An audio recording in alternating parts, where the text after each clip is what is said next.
Hello everyone, রোজকার মতো চলে এসেছে আজকেও নতুন আমার ড্রয়িং নিয়ে। বন্ধুরা, মিত্রা রায়ের ইউটিউব চ্যানেলে সবাইকে স্বাগতম। তো দেখো বন্ধুরা, আমি গোল দিয়ে একটা নতুন ড্রয়িং করছি। তো কী ড্রয়িং করছি? এটা হচ্ছে কি আইসক্রিম। দেখো কী সুন্দর একটা গোল দিলাম, দেখো স্ট্যান্ড দিলাম। এবার দেখো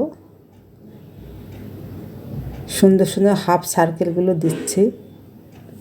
তারপরে দেখো চেরি দিলাম, তারপরে এবার চামচ। দেখো কী সুন্দর হয়ে গেল ড্রয়িংটা। তো যদি ভালো লাগে আমার চ্যানেলটা একটু সাবস্ক্রাইব করে দিও। তো বন্ধুরা, এবার আসি, টাটা, বাই।